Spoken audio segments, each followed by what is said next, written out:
Assalamu alaikum, all of you. How are you all?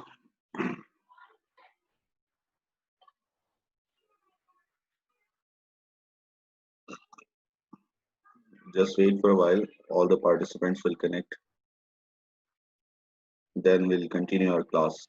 Am I audible to all of you? Can you hear me clearly?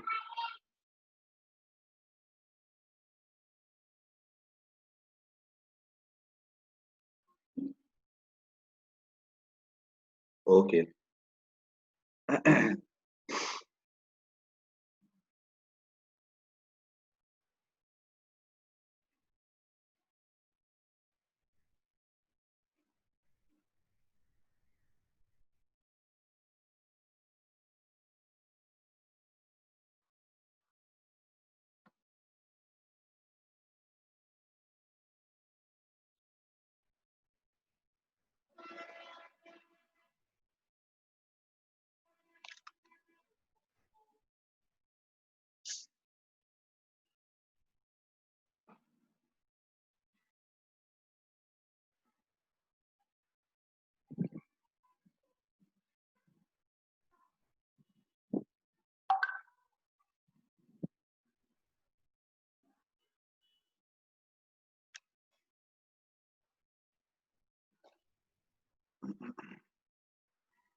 Okay, everyone. We are going to start our class right now. First of all, I want you to share the experience. What were the problems you were facing during your last EOT? And some of you were having such problems in it. Can you please share some of the things? What were the issues there?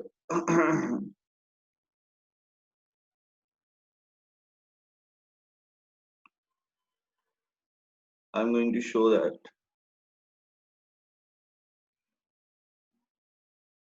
Just write down here. We could get it on. I have already shared with you 3 vocabulary sheets till now. Do you remember that? The worksheets I have shared with you all.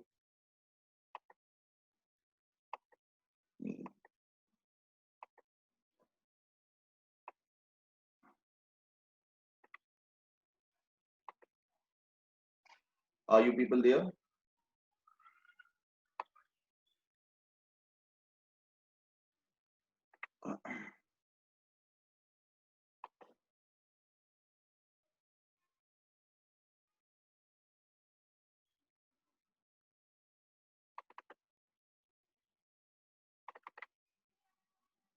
I'm going to show you my screen here. I'm going to show you my screen here, okay? And let's see, these worksheets have been shared with you. If you remember, have you seen these worksheets?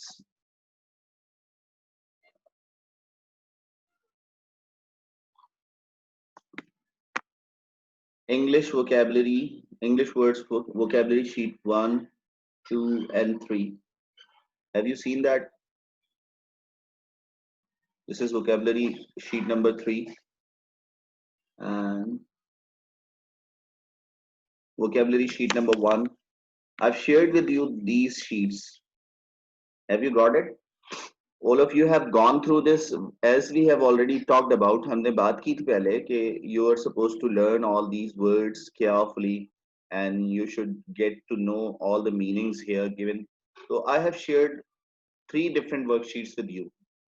This is number 1 vocabulary one worksheet, and this is number 2, and we have got number 3 as well, है ना?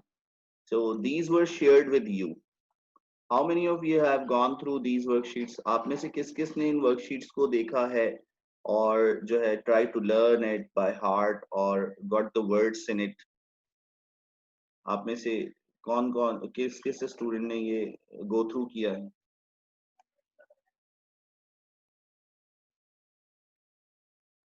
Bisma second sheet याद की हैं, 2 sheets याद की हैं. Okay, मी महनूर शाह और ma'am. तो let's see.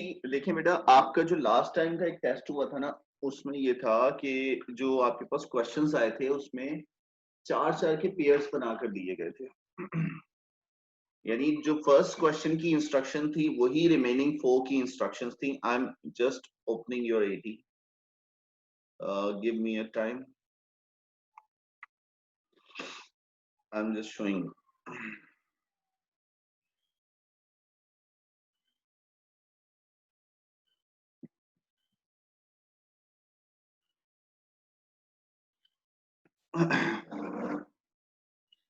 Let's see here. These were the questions. Take a second, take a movement.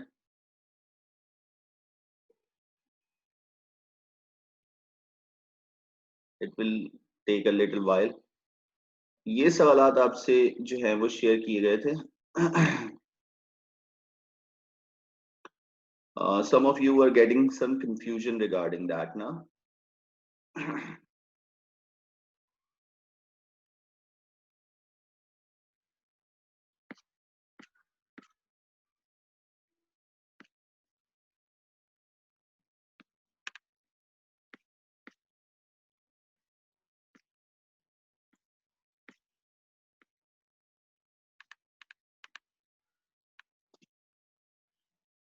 Wait for a while.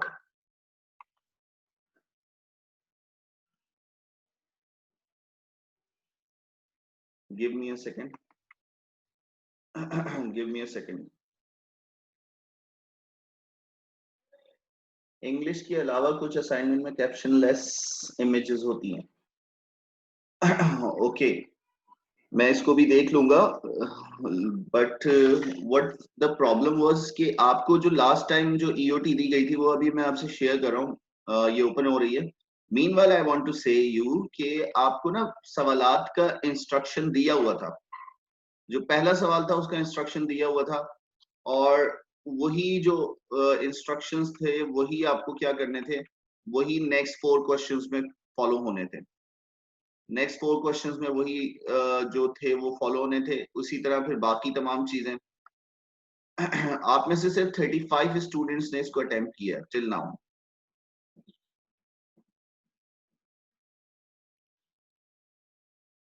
Wait for while, it is opening right now.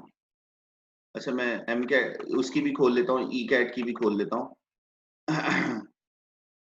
ताकि because I am more concerned about कि अगर आपके पास कोई इस तरह की चीजें आती हैं तो फिर आप क्या करेंगे. ये एक यूनिवर्सिटी का टेस्ट पेपर था, और सेंस ये था कि इंस्ट्रक्शंस जो हैं वो जो फर्स्ट क्वेश्चन की इंस्ट्रक्शन थी वो नेक्स्ट 4 क्वेश्चंस की इंस्ट्रक्शंस भी थी.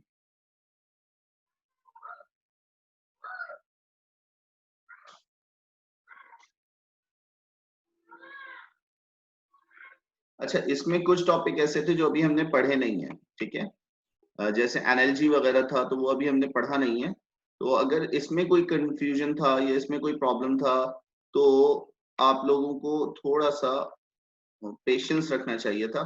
मैं स्क्रीन शेयर कर रहा हूँ आपसे, ठीक है। Let's see here, look at this. ये देखिएगा, choose the correct synonym of the given word, ठीक है। पहला सवाल ये। अब देखिए, सेकंड में भी यही इंस्ट्रक्शन थी, थर्ड में भी ये इंस्ट्रक्शन थी, फोर्थ में भी ये इंस्ट्रक्शन थी, फाइव में भी ये इंस्ट्रक्शन थी, सिक्स में भी यही इंस्ट्रक्शन थी। यानी इन 6 क्वेश्चंस में you are suppose to select the synonym, है ना। उसके बाद let's see here, choose the correct antonym of the given word. इसमें आपको एंटोनिम सिलेक्ट करना था 7, 8, 9, 10, 11, 12। उसके बाद आपके पास इंस्ट्रक्शन चेंज हो गई थी। Choose the suitable option from given option and complete the sentence. और इसमें जो है आपको क्या लगाना था, इसमें आपको जो है वो प्रपोजिशन या कंजंक्शन लगाना था। And then look at this again, यहां भी क्या था, यहां भी आपको जो जो इंस्ट्रक्शंस यहां थी, choose the suitable option from the given option and complete the sentence. यानी this was the question here, this was the question here. 13, 14, 15, 16, 17, 18, इनमें यही इंस्ट्रक्शंस थी, है ना। अच्छा, 19 में आपको देखना था कि 19 में एक ऑप्शन जो था वो गलत था। 19, 20, वो ऑप्शन कौन सा गलत था उसमें आपको ये बताना था। 21,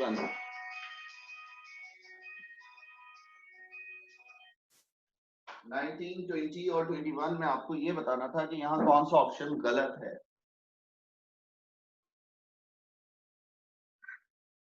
हमदान, हमदान, अरे यार, ठीक है।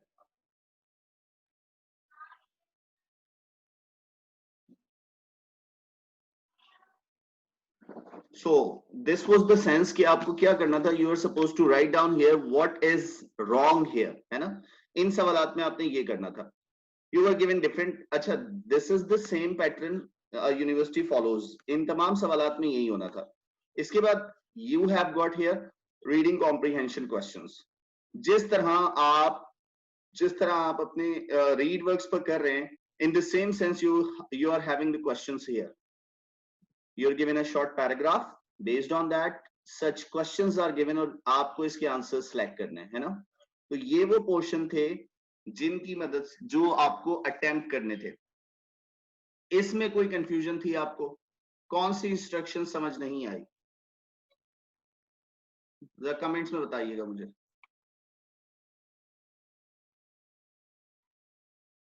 यस प्लीज, कमेंट्स में बताइए। यहाँ इफरा, पहले मुझे ये बताइए इंस्ट्रक्शन में कहा मसला हुआ। सॉल्व तो हम बाद में करेंगे। First of all you need to understand कि आप लोगों को जो एक क्योस जनरेट हो गया था वो क्यों हो गया, क्योंकि आपके पास पहली जो सवाल की इंस्ट्रक्शन थी वही नेक्स्ट 6-5 क्वेश्चंस में फॉलो होनी थी। This was not a big deal, लेकिन वो ऐसा फील हो रहा था कि जैसे कुछ किया ही नहीं है। जी मीना, मीना क्या कह रही है। ये वाला पेपर नहीं था आपके पास जो मैंने अभी आपको शो किया, ये तो मैंने वही पेपर उठाया है। This was not the paper.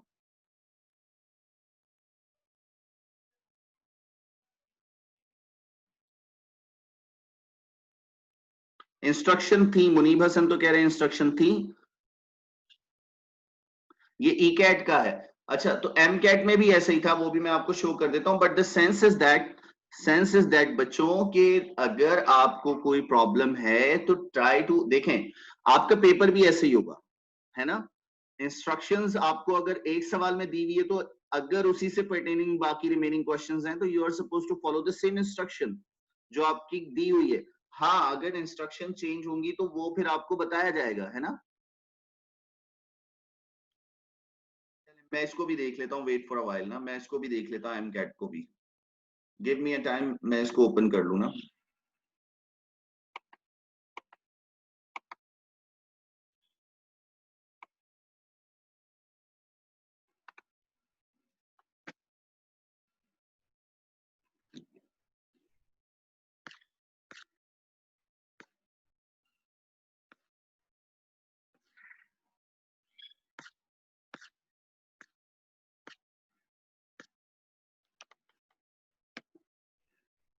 I am going to show you EOT1। ठीक है, ये MCAT की मैं शो कर रहा हूँ, मुझे कंफर्म करें कि either this was your EOT, check it out। यही था आपका, जरा मुझे टेक्स्ट करके बताइए।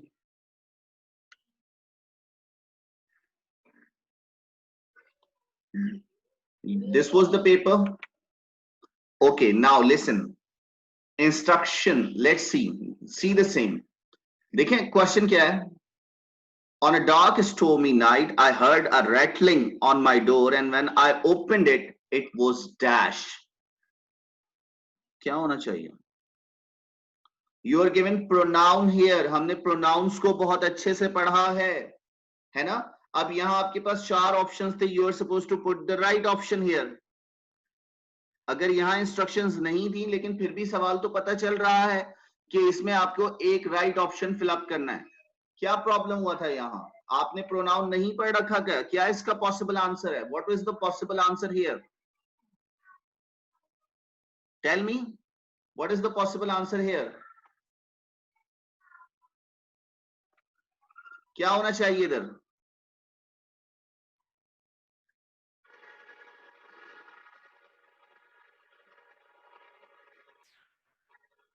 Are you all sure about that? Reason बताएं, क्यों लगा रहे हैं आप? ही लगा रहे हैं या हिम लगा रहे हैं? आप क्यों लगा रहे हैं? What is the reason behind that? It was.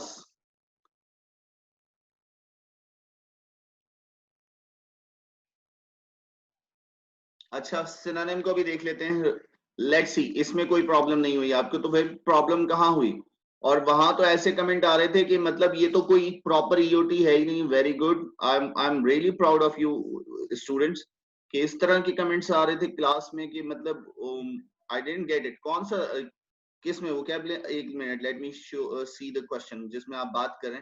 इसमें तो आपको सिंपल जो रॉन्ग ऑप्शन था वो सिलेक्ट करना था।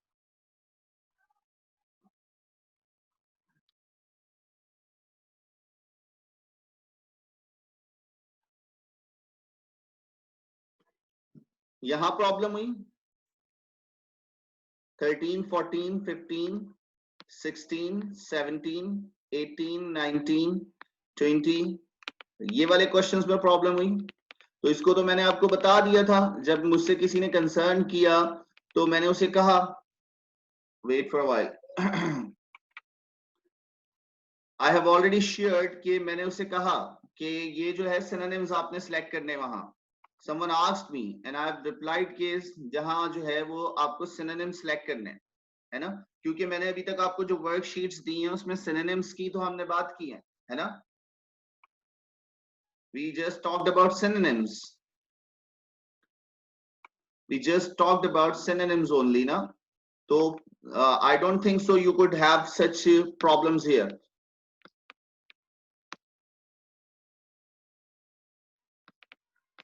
बहरहाल लेट्स सी। ये टेस्ट दिखाने का मतलब ये है कि देखें यूनिवर्सिटी लेवल पर भी आपके पास you will have the same thing, है ना। You could have the same thing. I have got only 35 students response here, है ना। I've got only 35 students responses here and let me show you your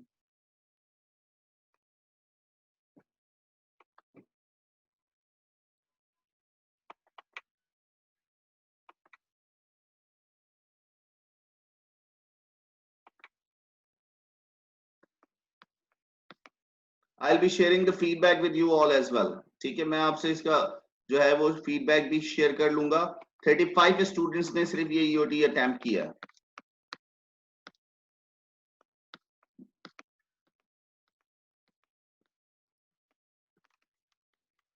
Let me show you, give me a second।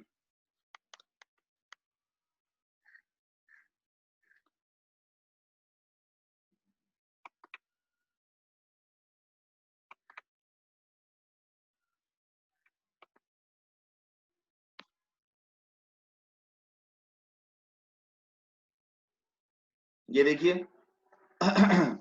I'll be sharing the responses as well। जो आप लोगों ने answers लगाए हैं उसको भी हम जो है वो See this, the right answer. I'll be sharing with you all. ये मैं आपको आज या कल में जो है वो email कर दूंगा कि what was the right answer ना. But I'm more concerned about कि सिर्फ 35 students ने इसको क्यों किया, बाकी लोगों ने क्यों नहीं किया. अगर कोई प्रॉब्लम थी भी तो we could have more classes ना, हमारी क्लास तो होनी थी ना, तो you could wait for a while ना. और you know what, अभी जो मैं आपको सेल्फ असेसमेंट्स दे रहा हूँ, I'm just sending you the self assessments. You knew it कि वो भी तमाम की तमाम क्या है, वो आपकी प्रैक्टिसेस हैं, सारी की सारी प्रैक्टिसेस हैं आपकी. लुक एट दिस, जो सेल्फ असेसमेंट आप लोग कर रहे हैं, it is on the same pattern. अभी लास्ट टाइम मैंने सेल्फ असेसमेंट 3 दिए आपको. सेल्फ असेसमेंट टेस्ट 1 का मैं आपसे जो है वो रिजल्ट शेयर कर चुका हूं. It is as same as you get the paper in your universities, है ना. 49 स्टूडेंट्स ने रिस्पॉन्स किया और मैंने सबको इसके जो हैं वो शेयर कर लिए हैं. I shared the numbers with them. Look at this, यहाँ दोबारा भी देख लीजिएगा, जो भी अगर स्टूडेंट किसी ने मिस किया है तो वो देख लें, अपना नाम मैच कर लें इससे, और you will have the numbers here. Look at this, I have already released the score. See this. These are the students who have attempted this test, or these are the right answers of each and every question. See this. The green is the right answer, and I have already shared with you the result of this. This was the self-assessment test 1. Insert appropriate article in the following. Put a suitable preposition and direct question, direction question. ये एक paragraph दिया गया था, उसके बाद इसके answers देने थे. Let's see here. See this. Find the correct synonyms. ठीक है, ये देखें, अब इस सवाल में इंस्ट्रक्शन नहीं है. क्वेश्चन नंबर 7 में इंस्ट्रक्शन नहीं है. It means follow the same instruction, है ना. जो ऊपर वाली इंस्ट्रक्शन है वही चलेगी यहाँ. इसी तरह यहाँ देखें, करेक्ट एनालॉजीज, अभी हमने ये पढ़ी नहीं है एनालॉजीज. ये देखें, अब इस सवाल में नहीं है कोई instruction. It means you have to follow the same instruction given in the previous question, है ना. जो आपको पिछले क्वेश्चन में जो दी गई है वही इंस्ट्रक्शन फॉलो करनी है. तो मेरा ख्याल है आपकी ये प्रैक्टिसेस रही हैं.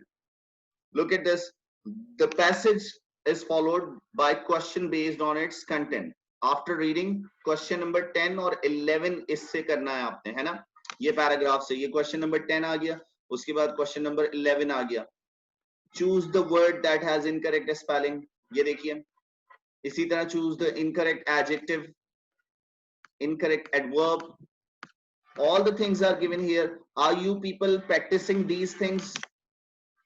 अभी लास्ट टाइम मैंने आपको I've shared with you self-assessment 3.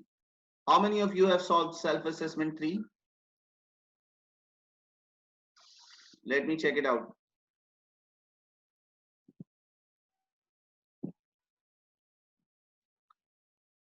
Did you get self-assessment 3? आप लोगों को self-assessment 3 दिया गया है और वो ड्यू है अभी. Look at the responses. Only 17 students have done this. ये मैंने तीनों क्लासेस में शेयर किया है, MCAT, ECAT और BS तीनों में. I've got only 7 students response. What about the remaining ones? क्या कर रहे हैं बाकी लोग? Why didn't you do that? और देखें, इसमें भी वही पैटर्न है पूरा सेल्फ असेसमेंट का. The thing I have already shared with you. Look at this. देख रहे हैं? The same thing. जो जो चीजें हम पढ़ते जा रहे हैं, you are getting the same questions here, है ना. You have to be very careful about that. आप लोग कोशिश करें कि you should not delay your work. अब ये आपको पता है ना, इसकी 2 दिन की और डेट है, उसके बाद ये जो है वो फिनिश हो जाएगा. इसकी जो रिस्पॉन्सेज हैं वो लेना फिनिश हो जाएंगे. I would request all of you कि you should go through these things very carefully and try to understand each and everything carefully. अब देखें, look at this. ये sentences देखें, ये ऊपर क्वेश्चन लिखे हुए हैं. In this section, 4 sentences ABC are given. Candidate is to find out correctly punctuated sentence. अब देखें यही instruction 13 में भी follow हो रही है, 14 में भी follow हो रही है, 15 में भी follow हो रही है. This is the same practice you were doing. अगर आपने ये self assessment की हुई है, तो hopefully कि you won't get any confusion. तो अब आपका जो दूसरा भी होगा, जो भी आपके EOTs होंगे, you will find the same thing here. अगर आपके पास एक सवाल में इंस्ट्रक्शन नहीं है तो go through the previous question. It must have the instruction. समझ आ रही है आपको कि ये इंस्ट्रक्शन उसमें दी हुई होंगी. देखिए ये रीडिंग पैसेज आ गया, उससे रिलेटेड क्वेश्चंस आ गए आपके पास, है ना? तो you should be very, very careful about that. These things are very important for you all. ठीक है? तो सेंस ये है कि क्या पूछा था रुबा आफ्ताब, बताएं क्या पूछा था आपने? I didn't listen to you. क्या पूछा था आपने Ruba? Speak up please, write down here. Ruba, I didn't see your message. Are you there?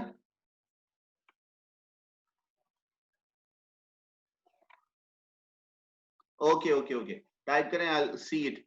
तो the sense is that what I want to let you know here is to be very careful about. और चीजों को जो अभी मैंने आपसे एक website share की हुई है, केमिस्ट्री की ड्यू डेट आज की है, कल की होनी चाहिए थी 19 जुलाई को मिलाकर. सर आपने ईओटी के स्कोर्स को, हाँ ये भी शेयर हो जाएंगे आपसे, जल्द शेयर हो जाएंगे. अभी तो मैंने आपको कुछ दिखा दिए ना, लेकिन वो कंप्लीट सेंस में आपसे शेयर हो जाएंगे. Get yourself at ease. अच्छा, केमिस्ट्री की अलीजा बानो 19 जुलाई डेट है, तो आप क्या कहना चाह रही हैं? 3 डेज, 20 जुलाई आप you will have one more day. No issue at all, you will have one more day. तो उसमें फिर आप फिनिश कर लें. अच्छा, सेंस ये कि अब आपके पास इसी तरह असाइनमेंट्स आते रहेंगे. This is not the sense कि एक दिन में 2 मिल रहे हैं या 3 मिल रहे हैं. You have to be very, आपको पता है यूनिवर्सिटीज की डेट्स आ गई हैं, तो you should be very careful. Sir last time EOT solve नहीं कर पाई थी बिकॉज बहुत ज्यादा इंटरनेट इशू हो रहा था और डेटा पैकेज भी नहीं चल रहा था. अच्छा, लेट्स सी, इस पर हम बात कर लेंगे. मैं पहले एडमिनिस्ट्रेटर से परमिशन ले लूं कि क्या प्रोसीजर होगा उसका, क्योंकि हमने पहले ही ये बात की हुई थी कि हम जो है वो एक रिस्पेक्टिव टाइम जो दिया है उसी में हम ईओटी कंडक्ट करेंगे. But I will response you soon once I talk to him. ठीक है, उसके बाद मैं आपको रिस्पॉन्स कर दूंगा. अच्छा, let's see, this is all about. यहां तक कोई कंफ्यूजन कि ये अगर किसी सवाल में कोई इंस्ट्रक्शन नहीं दी हुई तो you have to follow the previous instruction.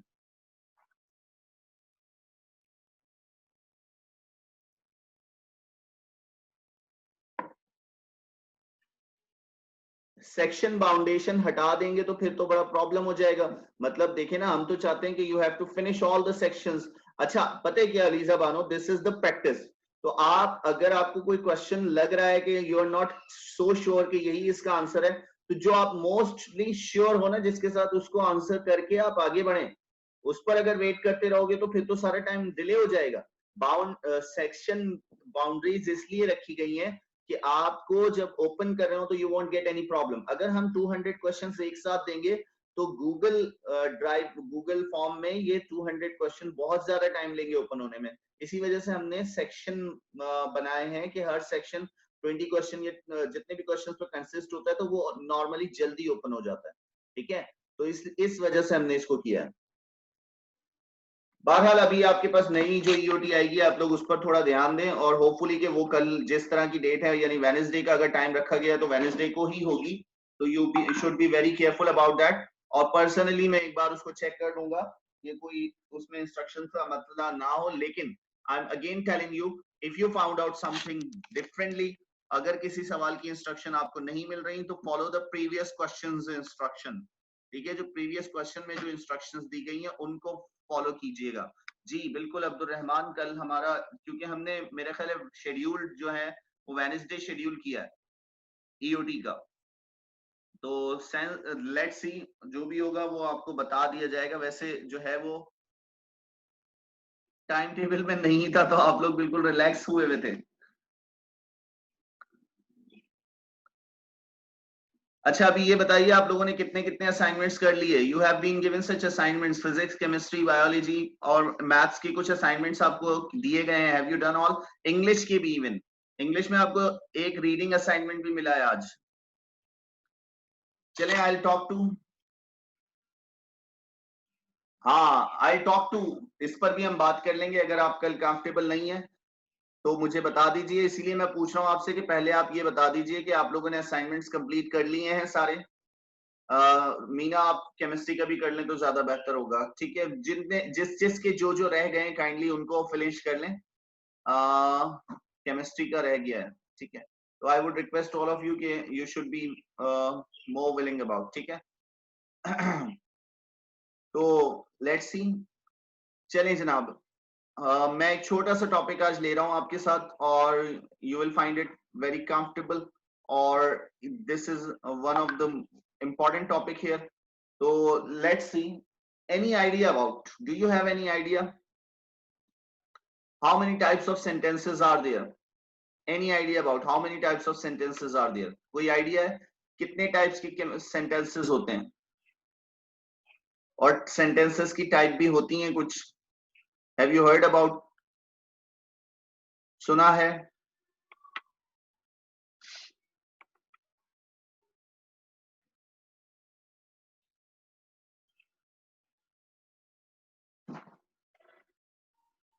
Yes, please. Three types होती हैं, कौन कौन सी? Can you please tell me three types? What are these? Yes, please.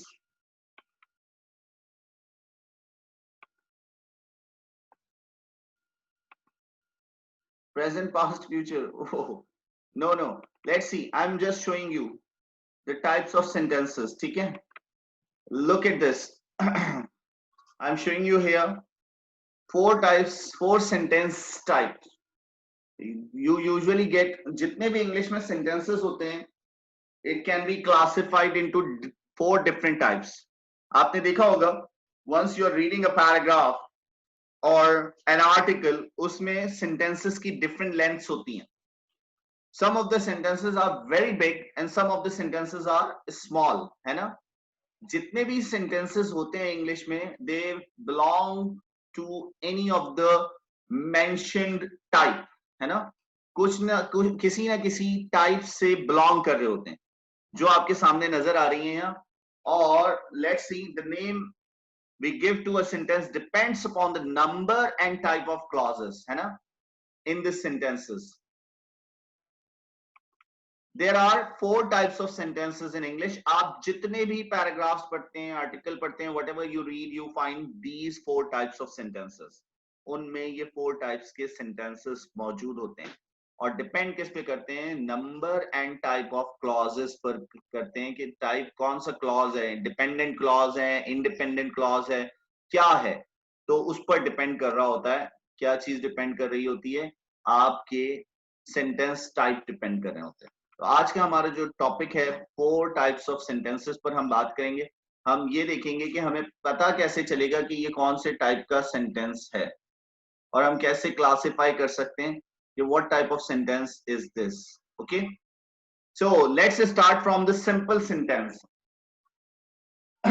देखिएगा, सिंपल सेंटेंस पहले हम सबसे पहले बात करें किसकी? सिंपल सेंटेंस की बात करें. सिंपल सेंटेंस में क्या होता है कि सिंपल सेंटेंस किसको कहते हैं? तो let's see. A simple sentence is a sentence with one clause. एक simple sentence में सिर्फ एक clause होता है. Only one clause is there. ठीक है? एक clause होता है sentence में, just only one clause. इसमें सबसे पहली चीज जो आपने समझनी है वो ये समझनी है कि whenever we talk about a simple sentence, it must have only one clause. पहली चीज, simple sentence कौन से sentences होते हैं जिसमें सिर्फ एक क्लॉज होता है, एक क्लॉज होता है, वन क्लॉज ओनली. ठीक है? अब इस सिंपल सेंटेंस में क्या हो सकता है? May have one subject and one verb. एक सब्जेक्ट हो सकता है और एक वर्ब हो सकता है. एक सब्जेक्ट और एक वर्ब. या फिर क्या हो सकता है? इट मे हैव टू और मोर सब्जेक्ट्स और टू और मोर वर्ब्स. क्लियर हुआ?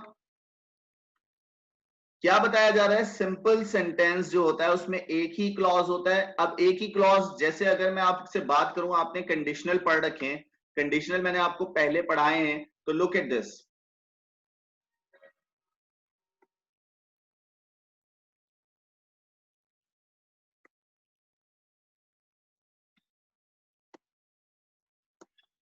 हाँ, इसमें कितने क्लॉज हैं जरा बताएंगे मुझे?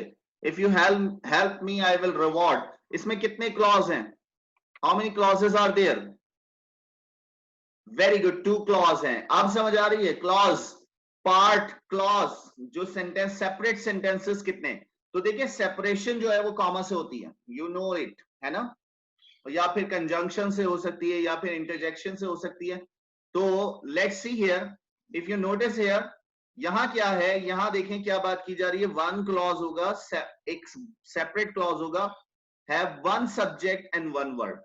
अब इसकी एग्जांपल देखें, अगर एक सब्जेक्ट और एक वर्ब होगा तो क्या हो सकता है? Look at this, the man is drinking coffee, the man is drinking coffee. तो ये द मैन जो है वो क्या है आपके पास, बोल्ड में जो पार्ट है वो है आपका subject. Look at this, the subjects are in bold, नजर आ रहा है ये बोल्ड, जो बोल्ड फॉर्मेट है वो क्या है आपके पास, सब्जेक्ट है।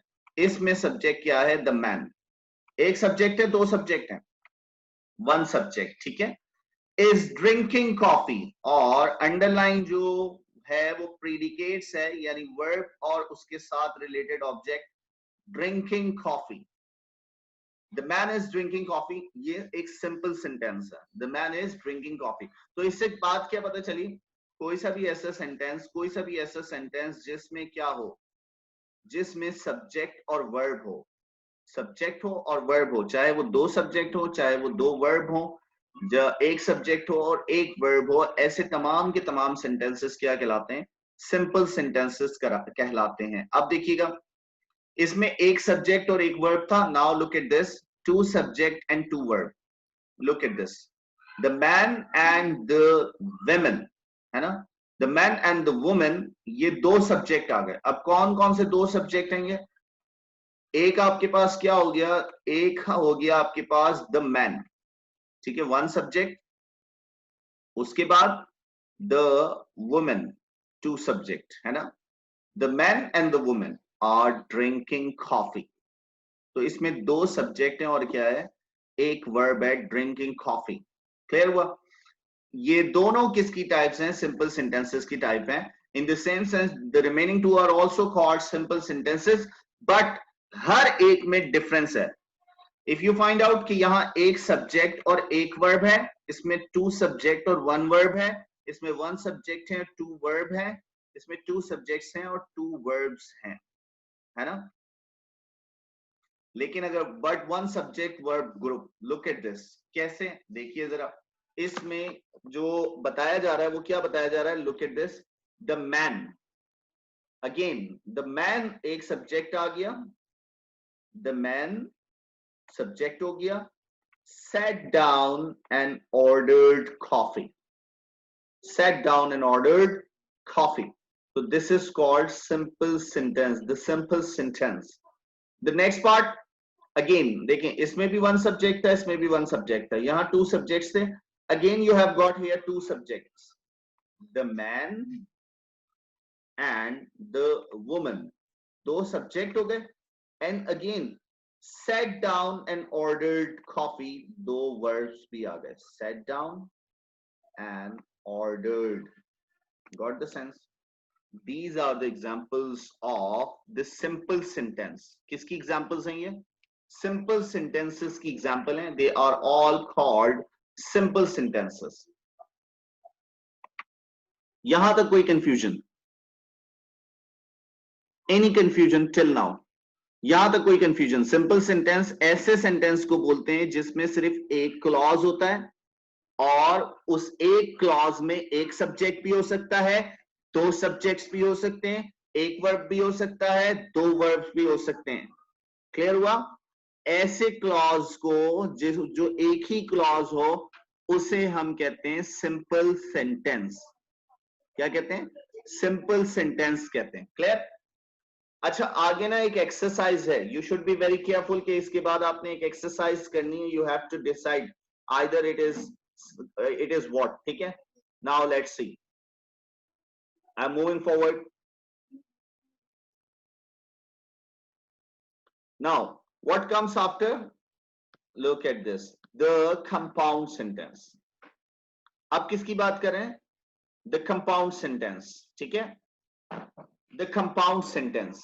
अब हम बात करें किसकी? द कंपाउंड सेंटेंस, यानी जो the second part of our type of sentences, ठीक है। अब इसमें देखें अगर, तो यहां क्या बोल रहे हैं ये देखिएगा, the most important thing here is कि इसमें जो बात की जा रही है वो क्या बात की जा रही है?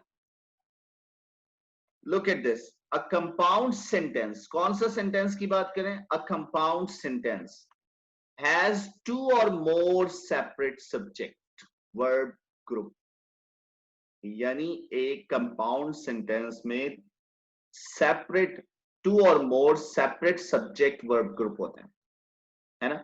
यहां कोई सेपरेशन नहीं थी, इसमें कोई सेपरेशन नहीं थी, the man is drinking coffee, है ना। इसमें भी नहीं थी the man and the women are drinking coffee, इसमें भी सेपरेशन नहीं थी। एक ही सब्जेक्ट दूसरे के साथ ज्वाइन हो रहा था और वर्ब दूसरे के साथ ज्वाइन हो रहा था, सेपरेशन नहीं थी। यानी सेपरेशन मींस क्या? क्लॉजेस आर गेटिंग चेंज, है ना। ये देखिएगा अब इसमें क्या हुआ, both are independent clauses. Clear हुआ? उसमें हम कह रहे थे कि उसमें क्या था, उसमें एक ही क्लॉज था, और यहां आपके पास कितने क्लॉज आ रहे हैं? दो क्लॉज आ सकते हैं, टू और मोर, है ना। तो two, let's see, both are independent clause. अब इंडिपेंडेंट और डिपेंडेंट का मतलब क्या होता है? इंडिपेंडेंट का मतलब ये होता है अगर मैं वो बोलूं तो वो बात समझ आए, है ना। लेकिन डिपेंडेंट का मतलब ये होता है कि पीछे वाली बात के बगैर अगली बात समझना है। जैसे हमारे पास कंडीशनल में होते हैं, if you are late, if you are late I will not let you in my class. इसमें जो एक I will not let you in my class is an independent clause. बात समझ आ रही है? मैं तुम्हें अपनी क्लास में इन नहीं करूंगा। लेकिन अगर मैं कहूं if you are late, does it make sense? क्या इसका कोई सेंस बनता है? ये कोई सेंसिबल सेंटेंस बनता है? ये बात अधूरी है जब तक मैं आगे बोलूं ना कि मैं आपको उसमें नहीं आऊंगा, आपको मैं क्लास में एंटर नहीं करूंगा, तो बात पूरी नहीं होगी, है ना। तो सेंस ये है, हाँ डेफिनेटली पहला क्लॉज दूसरे क्लॉज पे भी डिपेंड नहीं होगा। इसमें थ्री क्लॉजेस हो सकते हैं, यस एब्सोल्युटली, थ्री भी हो सकते हैं, टू भी हो सकते हैं, but the sense is that के वो फैन बॉयज से ज्वाइन होंगे। अभी मैं आगे बात कर रहा हूं इसकी, फैन बॉयज क्या होते हैं। ये कंजंक्शंस, जो फैन बॉयज, यानी ये हर एक वर्ड किसी को रिप्रेजेंट कर रहा है, ठीक है। ये फैन बॉयज जो है वो हर एक किसी चीज को रिप्रेजेंट कर रहा है। Look at this, F stand for, and stand for a, n stand for nor, b stand for but, o stand for or, yet, y stand for yet, s stand for so। तो ये बनता है fan boys, है ना। अब अगर ये आ रहे हैं किसी सेंटेंस में और किसके साथ आ रहे हैं? सेपरेट वर्ब अग्रीमेंट के साथ, subject verb, separate subject verb group के साथ आ रहे हैं, तो इट मींस दैट, इसका मतलब ये होगा कि ये जो सेंटेंस है वो क्या है? वो कंपाउंड सेंटेंस है। अब देखिएगा जरा, look at this, the clause in a compound sentence are joined by coordinating conjunction। ये जो फैन बॉयज हैं इनका एक और नाम क्या है? coordinating conjunction। conjunctions आप जानते हैं कि a word which joins two clauses together, ऐसा वर्ड जो दो क्लॉज को, दो सेंटेंसेस को आपस में ज्वाइन करे, इट इज कॉल्ड कंजंक्शन। वो क्या कहलाता है? कंजंक्शन कहलाता है, कंजंक्शन कहलाता है। अब देखिए, ये देखिए एक और सिंपल डेफिनेशन यहाँ दे दी गई, a conjunction is a joining word. जैसे हम यूनियन होता है, इसी तरह कंजंक्शन जो दो सेंटेंसेस को क्या कर रहा होता है? ज्वाइन कर रहा होता है। The coordinating conjunctions in English are, English में जो कोऑर्डिनेटिंग कंजंक्शंस हैं वो क्या है? वो ये हैं, for and nor, yet, so। अगर किसी सेंटेंस में ये आ रहे हैं और किसके साथ आ रहे हैं, सेपरेट वर्ब अग्रीमेंट के साथ, subject separate subject verb group के साथ आ रहे हैं, two different clause, three different clauses में आ रहे हैं, तो they are called what, they are called compound sentences. इन्हें, इस तरह के सेंटेंसेस को क्या कहा जाता है, कंपाउंड सेंटेंसेस कहा जाता है। सी दिस, द प्रोफेसर, अब आप लोग बताइएगा मुझे, the professor entered the class, है ना, दोनों, the professor entered the class, क्या है ये, इंडिपेंडेंट क्लॉज है, प्रोफेसर क्लास के अंदर दाखिल हुआ। बात समझ आई, बात पूरी है, इसमें कोई चीज मिसिंग नजर नहीं आ रही हमें। एवरीवन स्टॉप्ड टॉकिंग, हर एक ने बात क्या कर दी, बात करना स्टॉप कर दिया, एवरीवन स्टॉप्ड टॉकिंग। तो अगर मैं बात करूं तो ये दोनों जो क्लॉजेस हैं ये कंप्लीट यानी इंडिपेंडेंट क्लॉज है, यानी अगर हम इसकी बात करें तो प्रोफेसर एंटर्ड द क्लास, ये कंप्लीट क्लॉज हो गया। और इसी तरह अगर हम बात करें एवरीवन स्टॉप्ड टॉकिंग, ये भी एक कंप्लीट क्लॉज हो गया। और ये दोनों किससे ज्वाइन हुए हुए हैं, ये फैन बॉयज से ज्वाइन हुए हैं, यानी एंड से ज्वाइन हुए हैं। अच्छा, you may have some confusion, sir ऊपर भी तो एंड आया है, ऊपर जो हमने सेंटेंसेस पढ़े अभी उसमें भी तो एंड आ रहा था, है ना, वहां भी तो एंड आ रहा था और यहां भी एंड आ रहा है, हमने वहां तो नहीं बोला। वेरी गुड, ठीक है, द सेंस इज दैट ये जो एंड है वो किन के दरमियान में आ रहा है, दो कंप्लीट सेंटेंसेस के दरमियान में आ रहा है। ऑन द अदर हैंड वो जो एंड आ रहा था वो क्या कर रहा था, दो सब्जेक्ट्स को ज्वाइन कर रहा था या दो वर्ब्स को ज्वाइन कर रहा था। ऊपर जो एग्जांपल्स थी हमारे पास उसमें एंड का पर्पस ये नहीं था, हम बात क्या कर रहे हैं कि बोथ इंडिपेंडेंट क्लॉज के दरमियान में ये फैन बॉयज आने चाहिए, है ना। तो लुक एट दिस, इसमें क्या हुआ, the professor entered the class and everyone stopped talking. This kind of sentence is called compound sentence. क्या कहलाता है, compound sentence कहलाता है। In the same sense, I might find a job or I might go to graduate school, है ना। इसमें भी देखें, I might find a job, शायद मुझे कोई जॉब मिल जाए, और या शायद मैं स्कूल में एडमिशन ले लूं ग्रेजुएशन के लिए। they have got the complete independent clauses in it, इसमें भी independent clause मौजूद है। I might find a job, independent clause है। इसी तरह I might go to graduate school, independent clause है। तो the sense is that कि इसमें भी क्या हो रहा है, इसमें भी हमारे पास independent clause आ रहे हैं। और पहला वाला clause ये है, अगर हम आगे वाला जुमला हटा भी दें तो बात पूरी हो रही है, I might find a job और I might go to graduate school। और ये किसके साथ ज्वाइन है, ये आपके पास फैन बॉयज यानी कोऑर्डिनेटिंग कंजंक्शन के साथ ज्वाइन है। इस तरह के सेंटेंसेस क्या कहलाते हैं, कंपाउंड सेंटेंसेस कहलाते हैं। सी, Star Wars is a popular movie, but I have never seen it. But I have never seen it. Again, इसमें भी क्या है, लुक एट दिस, सब्जेक्ट क्या है, star war is a popular movie, predicated आ गया, वर्ब आ गया, बट कंजंक्शन आ गया, subject I have never seen it. अब अगर आप देखें तो इसमें एंड आया था, इसमें और आया था, इसमें बट आया और इसमें सो आया, है ना। My tap was dripping so I called a plumber. My tap was dripping पूरा सेंटेंस है, इंडिपेंडेंट क्लॉज है। I called a plumber, independent clause है। बिल्कुल इसी तरह जिस तरह यहाँ Star Wars is a popular movie, I have never seen it, है ना। तो the sense is, हाँ इसके लिए भी लिंक बता दूंगा, नो इशू एट ऑल, आप घबराइए नहीं, पहले हम इसके अंदर जो मौजूद एक्सरसाइजेज हैं वो सॉल्व कर लें, देन विल मूव फॉरवर्ड। यहाँ तो कोई कंफ्यूजन, ये कौन से टाइप का सेंटेंस हो गया, ये हो गया कंपाउंड सेंटेंस। कौन सा सेंटेंस हो गया, कंपाउंड सेंटेंस। कंपाउंड सेंटेंस में हमेशा क्या आता है, फैन बॉयज लगते हैं। सर जब हम बट या सो यूज करेंगे तो वो फिर डिपेंडेंट क्लॉज हो जाएगा। No no no no no no, aha no. देखें आपने वो पढ़ा है comparison, compare and contrast, compare and contrast. ये जो कंजंक्शन है ये कंपेयर और कंट्रास्ट के लिए इस्तेमाल होते हैं, यानी आप ऑपोजिट सेंस लाने के लिए बट और सो का इस्तेमाल भी करते हो। जो है सेंस ये है कि कंट्रास्टिंग सेंस में इस्तेमाल होता है, ठीक है। फैन बॉयज, सर अगर फैन बॉयज ना हो, सिर्फ कॉमा लगा हो, तो द सेंस इज दैट हमें ये देखना होगा कि वो इंडिपेंडेंट क्लॉज है या डिपेंडेंट क्लॉज है। बात समझे आप? अगर जैसे अभी हम कंडीशनल की अगर हम बात करें तो कंडीशनल में एक डिपेंडेंट होता है और एक इंडिपेंडेंट होता है ना। तो वो उसको हम कंपाउंड सेंटेंस नहीं बोलेंगे क्योंकि वो फिर क्या हो जाता है, कॉम्प्लेक्स सेंटेंस में चला जाता है, ठीक है। तो अभी हम आगे बात कर रहे हैं उसकी, क्लियर हुआ? तो हम ऐसे सेंटेंसेस को ही कंपाउंड सेंटेंसेस बोलेंगे जिसमें दो या दो से ज्यादा इंडिपेंडेंट क्लॉज हो और वो कंजंक्शन के साथ ज्वाइन हो, ठीक है।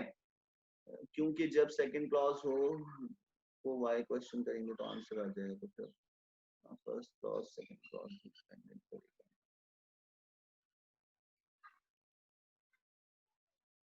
लेट्स सी, हाँ करें जरा। So I called a plumber, I called a plumber, I called a plumber, है ना। माई ट्रैप वॉज ड्रिपिंग, देखें इसको डब्ल्यू वाई के साथ करके देख लें, है ना। द सेंस इज दैट कि दोनों ही जो क्लॉजेस हैं वो इंडिपेंडेंट होने चाहिए, ठीक है। और उसमें फैन बॉयज लगा होगा तो कंपाउंड सेंटेंस कहलाएगा। अब जो आगे आएंगे उसमें क्या होगा, उसमें एक इंडिपेंडेंट क्लॉज होगा, दूसरा डिपेंडेंट क्लॉज होगा, ठीक है। लेट्स सी, यहां तक कोई कंफ्यूजन? अब देखें एक बार छोटा सा रिकॉल देखें, एक ही वन क्लॉज हो, सेपरेट क्लॉज हो, उसमें दो सब्जेक्ट हो, दो वर्ब हो, एक सब्जेक्ट हो, एक वर्ब हो, वो क्या कहलाता है? वो कहलाता है सिंपल सेंटेंस। अब अगर दो क्लॉजेस हैं, इंडिपेंडेंट क्लॉजेस हैं, दोनों स्टैंड अलोन खड़े हो सकते हैं, अलोन खड़े हो सकते हैं, बात समझ आ रही है, और बगैर किसी उसके बात क्लियर हो रही है उसमें, तो वो इंडिपेंडेंट क्लॉज कहलाएंगे। और अगर दो इंडिपेंडेंट क्लॉज किसके साथ, किसी फैन बॉयज के साथ ज्वाइन होते हैं तो वो उस सेंटेंस को कंपाउंड सेंटेंस बना देते हैं, ठीक है। Let's see the third one, third one, the third type of sentence, ठीक है। The third type of sentence, look at this, a complex sentence। इस कॉम्प्लेक्स सेंटेंस में क्या होता है, जैसे अभी हम बात कर रहे थे ना, जैसे अभी अलीजा ने भी सवाल किया डिपेंडेंट और इंडिपेंडेंट। अब यहां देखें इसमें क्या हो रहा है, एक क्लॉज डिपेंडेंट आ रहा है और दूसरा क्या आ रहा है, इंडिपेंडेंट आ रहा है ना। एक क्लॉज डिपेंडेंट आ रहा है और दूसरा क्या आ रहा है, इंडिपेंडेंट आ रहा है। Let's see, a complex sentence also has at least two clauses। देखें जो चीज कॉमन है वो क्या है कि इसमें भी दो या दो से ज्यादा क्लॉजेस होंगे और इसमें कम से कम दो क्लॉज होंगे, ठीक है। However the clauses are not equal।